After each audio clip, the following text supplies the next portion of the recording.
Hi, and thanks for stopping by. This is Saving for a Farm. If you are a returning subscriber, thank you so much for taking time out and watching the video. If you are watching for the first time, thank you for stopping by. And let's get started with the video. I need to start by saying mistakes were made in the previous videos that I recorded. So instead of cash stuffing, because I've already cash stuffed, what happened was that I needed to pause the video, and instead of unpausing, I stopped the video. And I couldn't merge the two together. I don't have the software on my phone to do that. And so I am simply going to be explaining what I did for the first week of July's cash stuffing. It's really exciting, so I'm going to get right into it. First, I want to say that I started a new savings challenge, and this is going to be done weekly, and it's inspired by Budgeting Daddy UK and Budget Save Grow. And Budget Save Grow, what she has, if you don't watch her, please go and watch her video. But what she does is at the end of her video, she saves between 5 and 10 pounds. And she saves that up. And at the beginning of every year, I think this will be her second year in 2024, will be her second year doing it. At the beginning of every year, she distributes what she's saved into different categories in her binders. So I thought that was a fabulous idea. And because she is also on a low income, I thought, well, if she can do it, surely I can do it. And so, yeah, I'm going to be implementing that.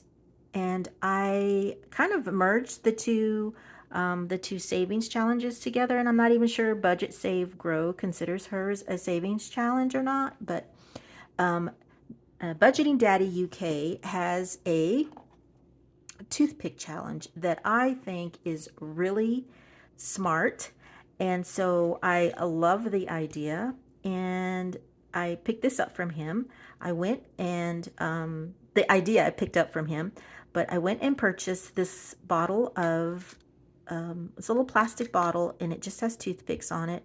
And I did double check with him to see how he did his, and he just used yeah, colored pens, and he colored the tips of the toothpicks.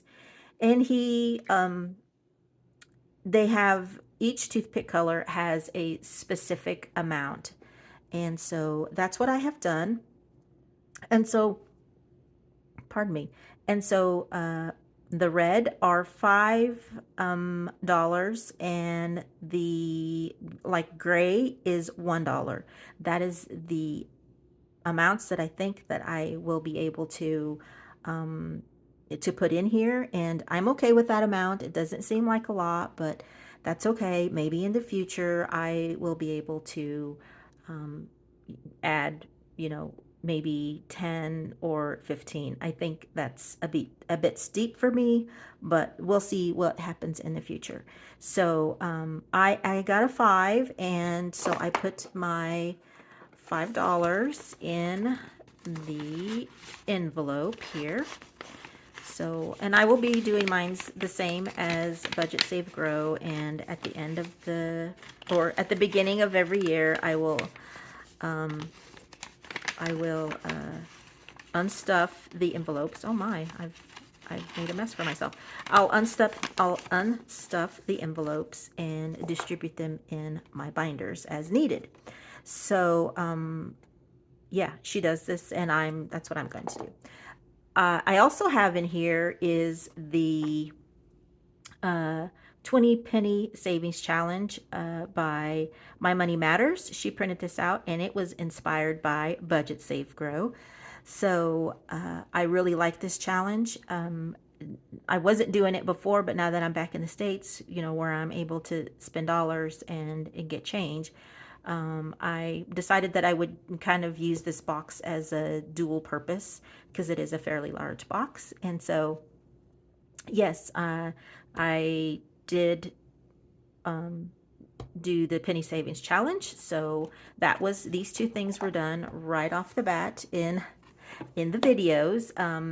So this little DIY, it cost just over $11. The toothpicks, I can't remember if it was $1.95 or 95 cents. I know it was not very expensive at all. The that was including the toothpicks and the toothpick holder. They just kind of came as a set.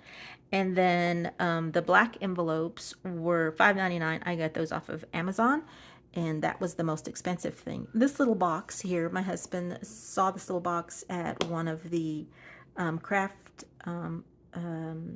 shops in Texas, and this was actually on clearance, and I got it for like $3.50. So yeah, that was a nice little find, and I think it's super cute.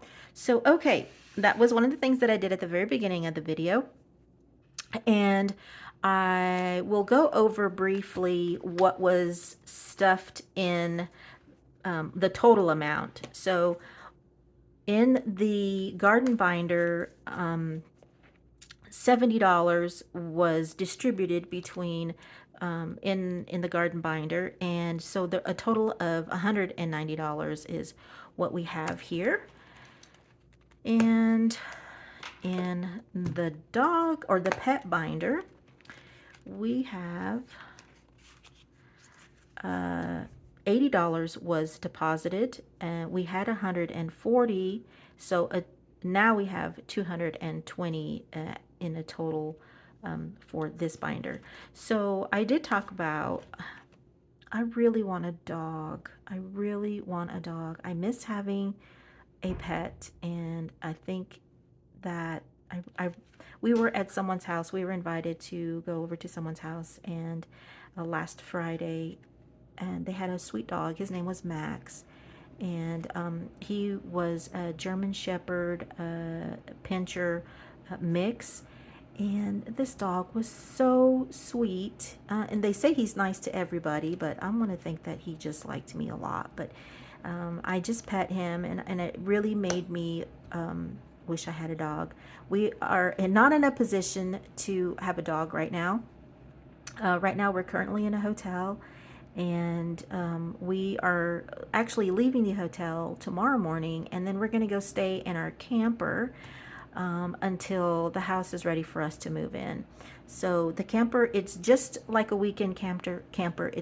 There's just no room for another living thing in this camper. So we are going to be waiting on getting a dog, but I would love a dog, and and now when I see this binder, I just can't wait. I want to save and get the dog.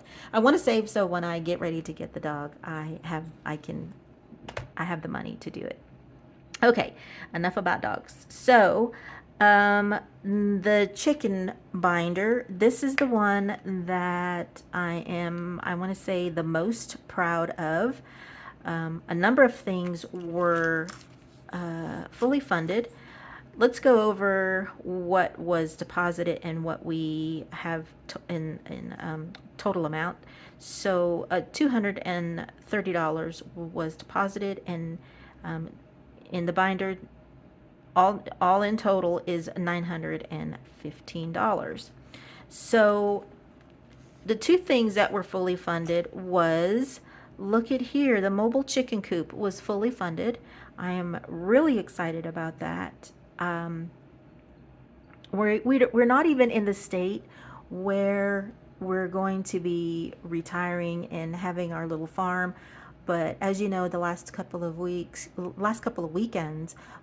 we've just been going to Texas and spending time with our two sons and my family, and looking at the land that we purchased. And so this is really starting to become a reality, and every time I think about it, my heart just pounds really hard. It's been a dream of mine to always have this land and have this little farm.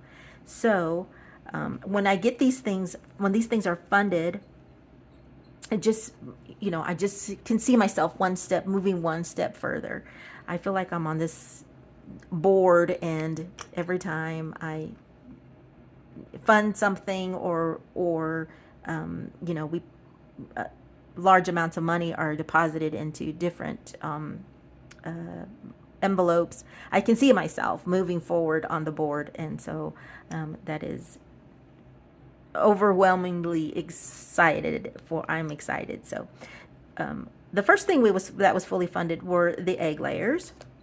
So now we have the mobile chicken coop is fully funded, and I also fully funded the meat birds. So one of the things I wanted to talk about was that when I had a chance, when we were on the airplane flying over, to go over my A5 binder, and in that A5 binder I have it's almost meticulously written out the things that I want to do, how much it's going to cost. And I know that there needs to be flexibility, because a farm doesn't run on being so very meticulous. You have to be flexible. But it's good when you reflect back on those things to be sure that you are in the place that you need to be.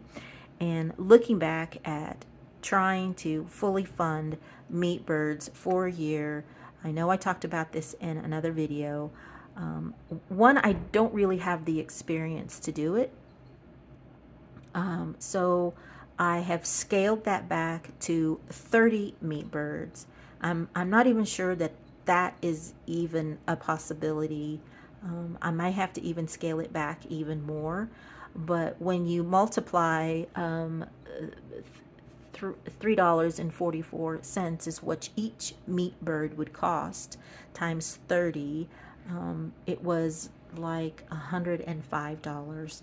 And so there's actually $130 in the meat bird envelope. So we are well over that amount. And then whatever we don't spend is just going to be put towards next season's meat birds, when we'll be adding more. So that is completely funded. It just makes sense to do it that way because, like I said, I don't have the experience of the whole, from raising them is not a problem. It's when you get ready to dispatch them, and that whole process I have no experience in. And so I feel like the smaller number of birds to dispatch and to butcher is going to be better. So anyway, these things are fully funded, and yeah, I think that's all that I have. And I do apologize for not yeah, for just explaining it. And and the video was actually a really good video. Isn't that how it always goes, though? Your video is usually really good, and something happens and you've lost it, and you think, oh my goodness, I can't duplicate that. It's not natural. So anyway, I want to say thank you so very much for stopping by. Thank you again if you are a returning subscriber, and thank you for if you are watching the video for the first time. I hope that everyone has a successful day, afternoon, or evening, and I will see you in the next episode of Saving for Our Farm.